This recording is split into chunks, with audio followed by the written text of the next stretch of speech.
Truth is a fugitive slave. Help us set the truth free. As the information age pushes the rate of memes, tweets, and viral blurbs to the human mind's breaking point, we increasingly trade data retention for the experience of knowledge. Trade the whirlwind of information for thoughts that make you think. This is not the news. Welcome to the knowledge revolution. Welcome to the underground newspaper. The smoking gun. The magic of deficit spending. Nations inflate their currencies to decrease the cost of debt. Let's say a nation effectively takes out a big loan by selling, let's say, 20 trillion in bonds, with a fixed rate of 2% interest a year to be paid in 10 years. The government spends the money immediately. Now let's say that the nation's central bank, government, and big businesses conspire to increase the rate of inflation. Let's say they decide to halve the value of their currency in 10 years, such that everything costs twice as much, everyone earns twice as much, and the government collects double the tax revenue. So when 10 years is up, and the government pays back the 20 trillion, plus about 4 trillion in interest, 24 trillion is only worth half of what it was when it was loaned and spent. In effect, the government paid $24 trillion for 40 trillion in value at the inflated rate. Welcome to the magic of deficit spending. The catch is, why would any investor, foreign nation, or big bank want to buy your crappy bonds? Well, did you spend the 20 trillion on education and infrastructure, or on military power and clandestine influence? In the mainstream news. There is literally nothing in the mainstream news that doesn't mention Hillary Clinton or Donald Trump. You have to dig deep to find anything that is not about these two buffoons. I have no courage or will to cover the mainstream news at this juncture. We will pick that back up in future episodes. Not in the mainstream news. The African Union is moving forward with a universal passport program to dramatically streamline travel and trade within its 54 member states. Researchers have filed a lawsuit with the Justice Department, contending that the Computer Fraud and Abuse Act prevents them from investigating instances of online discrimination. Imagine if Amazon, Zillow, or Monster Jobs decided to discriminate against a race, gender, or political affiliation. Well, you're not allowed to find out.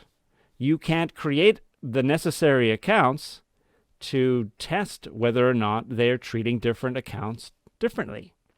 Personally, I'm not so sure it is a what if.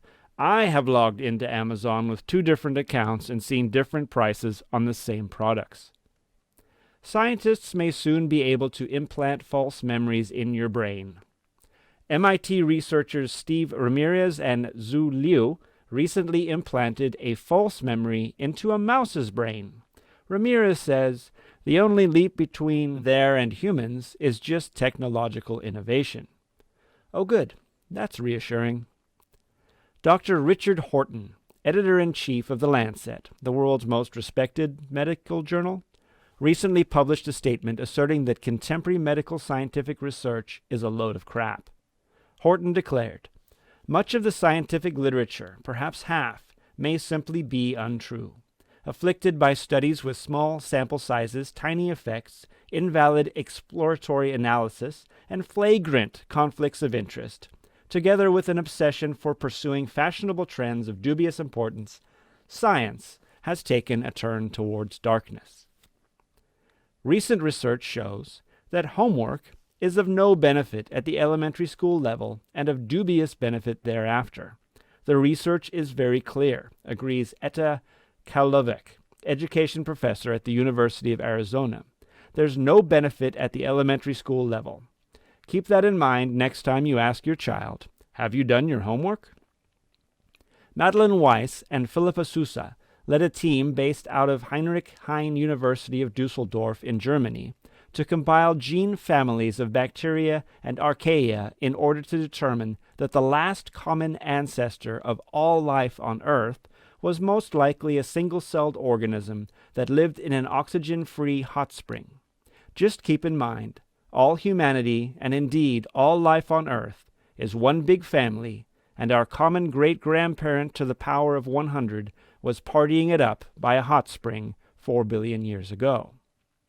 A collaboration of scientists at several prominent universities have succeeded in producing the first 3D-printed biohybrid animal. It's a stingray-like creature with a rudimentary gold nervous system and genetically engineered heart cells for propulsion. According to Lisa Calhoun of Inc. magazine, entrepreneurs in the next few years will be able to play on the border of what life is, what alive means, and what life can be. In the second quarter of 2016, the U.S. home ownership rate hit its lowest mark in 5 decades. To be clear, in this so-called recovery, the percentage of the U.S. population that owns their own home is at its lowest point in 50 years. Researchers at defense contractor BAE Systems, in partnership with Glasgow University, are working on a proprietary machine called a chemputer, which would allow military drone aircraft to be rapidly grown rather than laboriously built. The chemputer allows for production of advanced body types and can grow much of the circuitry as well. Besides reducing cost and increasing the rate of production, the chemputer reduces the time required to deploy a new design from years to weeks. The future is coming, folks. Are you ready? Food for thought. The gun control debate will be irrelevant in about 15 years, because both guns and most forms of what we now know as crime will be obsolete. The argument for controlling the licensing and sale of firearms is basically, guns cause crime, guns kill people. While the argument for Second Amendment rights is, I have a right to defend myself against criminals, and I have a right to defend myself against a tyrannical government. While both sides produce carefully pruned facts and statistics to support their cause, they fail to observe the technological trends rendering all their opposing points mute. We are standing on the beach, after the tide has suddenly withdrawn, arguing about the seashells, completely unaware of the tidal wave of technological advancements about to crash down upon us. First off, if you want to defend yourself against your government, a gun is rapidly becoming a wholly ineffectual weapon. With the current advancements in weapons technology, the military of the near future will rely less on traditional firepower and more on space-based or high-flying delivery systems and miniaturized lethal semi-autonomous weapons platforms. Just imagine a swarm of drones the size of flies, carrying lethal doses of neurotoxins, integrated with a space-based and high-altitude surveillance system capable of simultaneously tracking and targeting thousands of suspects over diverse terrain. Very soon, if we continue on our current trajectory, you will not even be able to hide from your government, and you sure as hell won't be able to shoot back. Likewise, the same technologies will leak into the realm of law enforcement. Imagine an attempted mugging circa 2025. Provided the mugger is somehow capable of avoiding the ire of any predictive modeling system, they approach their intended victim in a dark alleyway, brandishing their weapon of choice. If police aerial surveillance drones have not already identified the individual, the victim will still have several avenues of recourse. They would simply need to say 911 out loud, and dozens of drones and smart devices would immediately begin assessing the situation.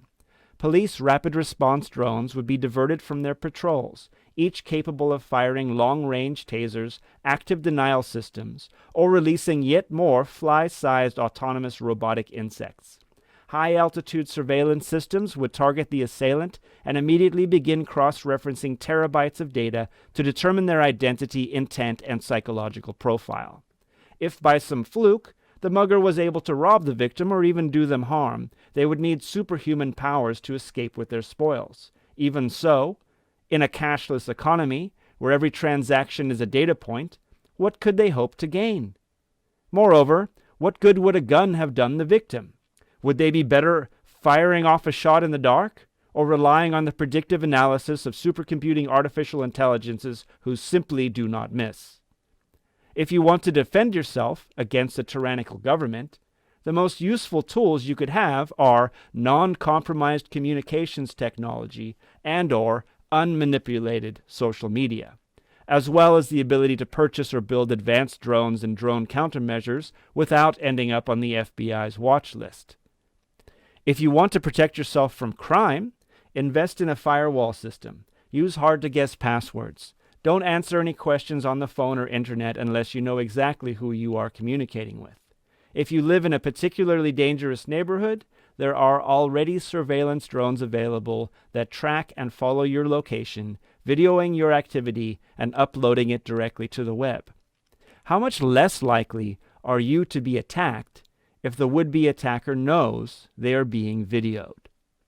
So, in the present or near future, guns will not protect you from your government, nor from crime. Likewise, barring improper gun safety precautions, i.e. shooting yourself in the foot at the gun range, it will be extremely difficult to kill someone with a gun, and even more difficult to do so and not face prosecution. It's fine to debate the problems of today. Would an armed teacher or subway rider prevent the next mass shooting or simply cause a horrible accident? How relevant is the answer when we realize that this debate has a rapidly approaching statute of limitations? How much better served would we be to consider the tidal wave than the seashells on the beach? Welcome to the age of knowledge. Welcome to the underground newspaper. Break the chains of mental slavery. Walk the path of selfhood. Become a knowledge engineer. Sign up for the newsletter and review our information sources at undergroundnewspaper.org.